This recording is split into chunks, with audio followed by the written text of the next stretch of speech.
for the question session. Government Bill, first reading. Huanggang Port, Hong Kong Port Area Bill. Second reading, Secretary for Security. President, I move the second reading of the Huanggang Port, Hong Kong Port Area Bill. The Huanggang redevelopment project in the Futian district, Shenzhen, is one of the key initiatives of the Hong Kong and SAR government in support of the implementation of national development strategies. It is also a major livelihood project long anticipated by the public as a whole.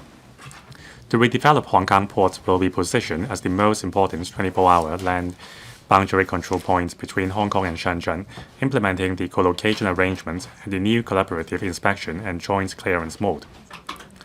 The overall clearance time will be significantly reduced from around 30 minutes at the original Lok Ma Chau Huanggang control point to approximately 5 minutes. The design clearance capacity will increase from the current 40,000 passengers to approximately 200,000 per day. After the commissioning of the Northern Link spur line of the MTR, the capacity will be further increased to 300,000 passengers per day. Currently, the superstructure of the port's building has basically been completed. The contractors of both sides are now undertaking interior works and installing the required facilities under a concurrent approach. With the central government support, the Standing Committee of the National People's Congress made a decision on the 26th of June this year to authorize the Hong Kong SAR to exercise jurisdiction over the Hong Kong port area of the Huanggang port and the extended areas. On the 8th of July, the State Council issued an official reply to consent the commissioning of the Hong Kong port area at 12 a.m. on the 31st of July this year, and its jurisdiction under the laws of the Hong Kong SAR, while defining the boundaries of the Hong Kong port area. To ensure that the central authorizations are implemented in a timely manner, the SAR government has a duty to complete the local legislative work by the 31st of July, so that we may exercise jurisdiction in accordance with the laws of the SAR upon the establishment of the Hong Kong port area. Besides seeking early passage of the bill by the Legislative Council to implement the co-location arrangement, we must also enact a number of subsidiary legislation to address the operational needs of the Hong Kong port area. The subsidiary legislation will be explained in due course. They need to take effect simultaneously with the opening of the Hong Kong port area on the 31st of July, so that the entire legal framework is in place. As a result, I have sent a letter to the President of the Legical and the House Committee's chairman to ask them to arrange for additional meetings so that all the subsidiary legislation and the bill can be passed and enacted on the 31st of July. We thank the President as well as the House Committee Chairman for adding a special House Committee meeting tomorrow. With reference to the overall jurisdiction approach adopted at the Shenzhen Bay Port to implement co-location arrangements, the bill is modeled on the Shenzhen Bay Port Hong Kong Port Area Ordinance (CAP 591). The structures of the two ports are broadly the same.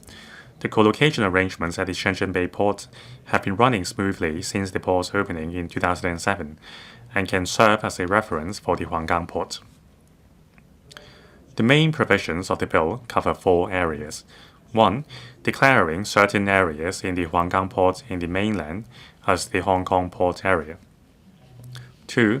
Providing for the application of the laws of the Hong Kong SAR to the Hong Kong port area and for the court's jurisdiction in this connection. 3. Extending the territorial limits of certain pre-existing rights and obligations to include the Hong Kong port area. And 4. Making provisions to assist in the interpretation of future documents and court orders. The specific boundaries of the Hong Kong port area are set out in Schedule 1 to the bill, which include the area inside the Huanggang port building, as well as the Shenzhen section of the Lok Ma Chau Bridge and the connecting roads leading to the ports. As with other land border control points, we will administer the Huanggang Port Hong Kong port area under a closed area approach. The bill addresses the pre-existing rights and obligations prior to the establishment of the Hong Kong port area, To ensure that the government can effectively enforce the law and maintain essential services within the Hong Kong port area, the bill provides that the territorial limits of pre-existing rights and obligations that arise from the exercise of or performance of certain statutory powers or duties will be extended to include the Hong Kong port area. Specifically, arrest warrants and deportation orders issued prior to the establishment of the Hong Kong port area can be enforced within the area in accordance with the law. The practicing certificates of eligible professionals and driving licenses issued by the Transport Department will remain valid within the Hong Kong port area. The bill also provides for the territorial limits of documents and court orders made after the establishment of the Hong Kong port area. Unless the contrary intention is made clear, any reference to Hong Kong in future documents and court orders shall be construed as including the Hong Kong side of the border control area. Also, as I've mentioned, to tie in with the operational needs of the Hong Kong port area, we need to enact various subsidiary legislation under various ordinances, including 1. The Public Order Ordinance in order to grant general approval to cross-boundary drivers, passengers, and travelers to enter and leave the restricted areas of the Hong Kong port area. 2. The Immigration Ordinance and the Immigration Service Ordinance to designate detention locations in the Hong Kong port area. 3. Schedule 1 to the Cross-Boundary Movement of Physical Currency and Bearer Negotiable Instruments Ordinance to include the Hong Kong port area as a specified control point. 4. The Road Traffic Ordinance to extend the authorized operating areas for taxis licensed to provide hire or passenger transport services in the new territories to include all roads within the Hong Kong port area. And 5. The Telecommunications Ordinance to exempt mainland mobile network operators recognized by mainland authorities from the licensing requirements so that they may provide public mobile telecommunication services within the Hong Kong port area. The subsidiary legislation will be subject to negative vetting after the passage of the bill and gazetted as ordinance, and will come into force on the day that the Hong Kong port area is established.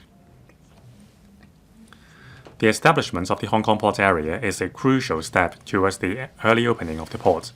Once it is established, Hong Kong and Shenzhen will be in a position to conduct joint test runs on operation, public transport routes, emergency responses, as well as stress tests.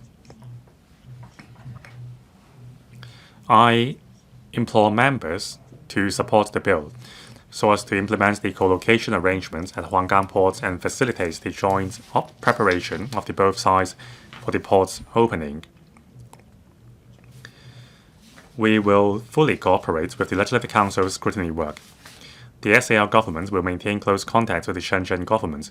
Where conditions are ready for the safe and smooth operation of the port, we will finalize a date for the port's commissioning and make announcements to the public in due course, with a view to providing a more efficient and convenient border crossing experience to the public. I so submit. Thank you, President. I now propose the question to you that the aforesaid bill be read the second time. In accordance with the rules of procedure, the second reading debate is adjourned and the bill is referred to the House Committee.